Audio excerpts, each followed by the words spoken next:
Recently, you had a forum where you talked about the focused laboratories for the 2018 budget, talking about 240 projects. Could you shed more light on this? Well, basically, you recall that a little under a year ago, in April 2017, the President launched the Economic Recovery and Growth Plan. And when he launched it, he said this plan would be different from other plans in the sense that implementation will be taken extremely seriously. We are committed to implementation.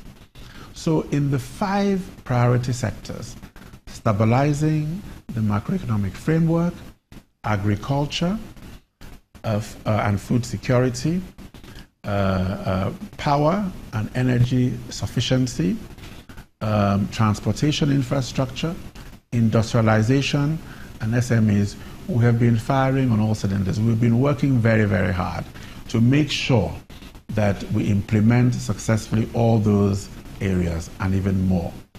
And so in agriculture, we put much more money into agriculture.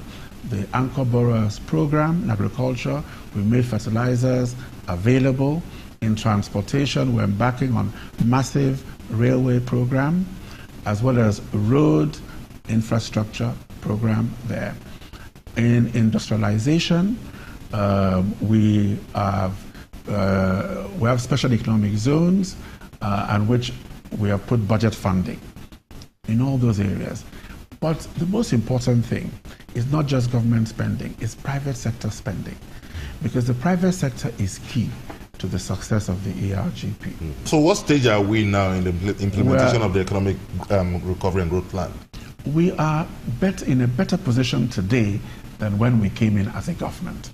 But how come the public is yet to feel the impact of this Economic Recovery and Growth Plan? The reason is this.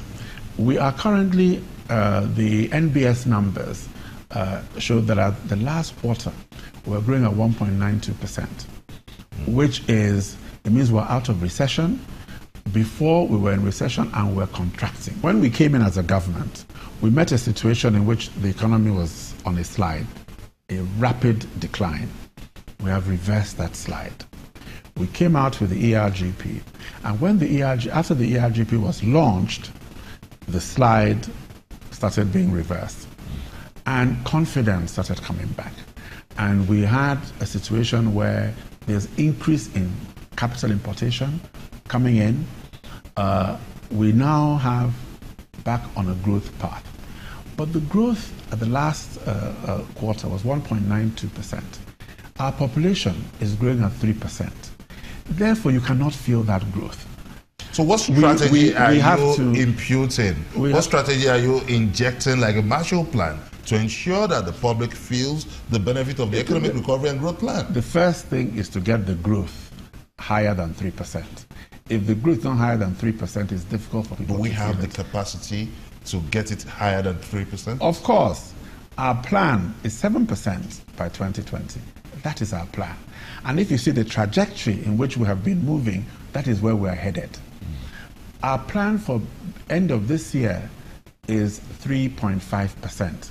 And that is why the labs are so important, because you get growth from increasing investment.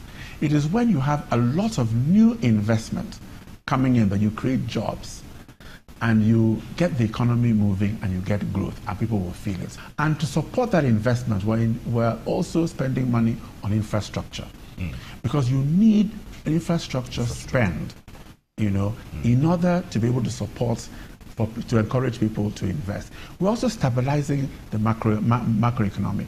If you notice, this infrastructure that you raised is a very critical one. In fact, if you could fix it, for instance, power, roads, if you could fix this too, I'm sure Nigerians will be very grateful to this administration.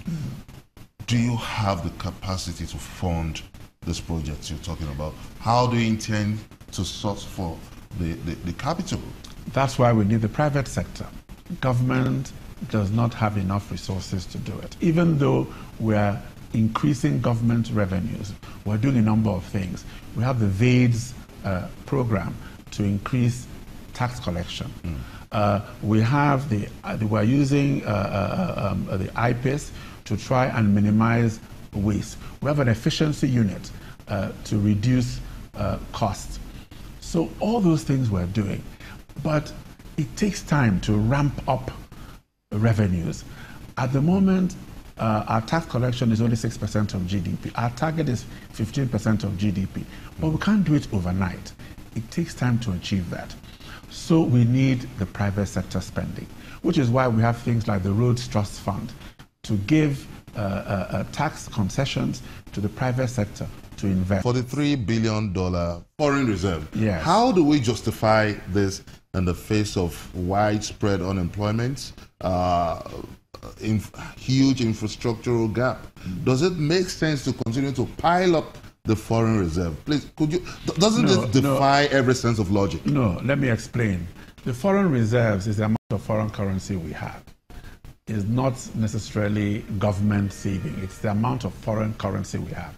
It means that we have a trade surplus. It means that we're exporting more than we are importing, which is where we want to be. When you look into the budget, year in, year out, we've had a kind of multiple or repeated input of many of these projects. The Mambila Power Project has been in the budget for several years. It's still in the budget. The second Niger Bridge has been in the budget. We vote in huge amounts of money running into billions of naira. And the counterpart input, the counterpart funds, is not reflected in the budget. No, let me explain that. Many of these projects have been on the drawing board for a long time. We inherited them. What the difference between us and what happened before is that we're actually starting them. The Mambila project is being started. We've signed an agreement to start it. Mambila has been on the drawing board for a long time. When I was chairman of the Appropriations Committee of the Senate, it was on the drawing board. The success of this administration is that we are now taking it off the drawing board onto actual implementation. Now, when you look at the budget procedure again, we've had reports that even the budget for 2017, that the funds just came in lately, and it's as if the MDAs had to rush up or ramp up spending. Well, the reason for that is simple. The budget was only passed in June. So it takes time for procurement and all those things to be done. That is why we want to go back to January to December. If a budget is passed in December, you can now have 12 months to implement it. But where the budget comes into law in June, a new budget has to be prepared by September or October. Effectively, you only have about 2-3 months. So that is part of the problem that we're having.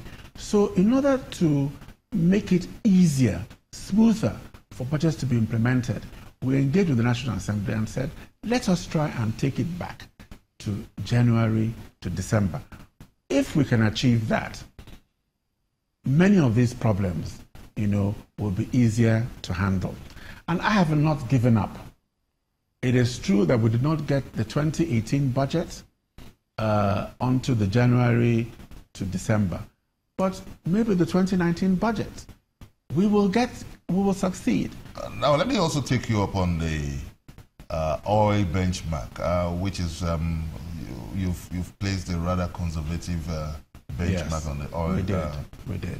Yeah, and now it's taking a rising trajectory now. Yes. You're still holding on to that. Yes, it's better to hold on to that because with oil you can never tell. One of the things that we want to do is not make the mistakes of the past. Sorry, to just get it straight, $46 per barrel? We put 45. National Assembly has taken it to 47. Okay. And right now it's in the 60s. So, but it's better that we stay conservative. If you stay conservative, in the middle of the year, if we need to do a supplementary, we can always look at it. But it's better to stay conservative so that anything that happens, assuming the oil price collapses, we are not caught unawares.